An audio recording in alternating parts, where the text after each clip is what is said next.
West Virginia Governor Patrick Morrisey provided an update on statewide response and recovery efforts following the winter storm impacting the state. According to Governor Morrisey, as of Monday afternoon, over 12,000 customers statewide remain without power. The most heavily impacted counties include Kanawha, Lincoln, Roane, Clay, Nicholas, Boone, and Webster.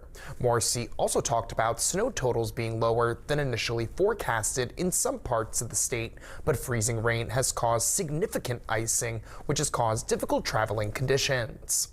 Morrisey shared his thanks to the crews working hard to clear the roads.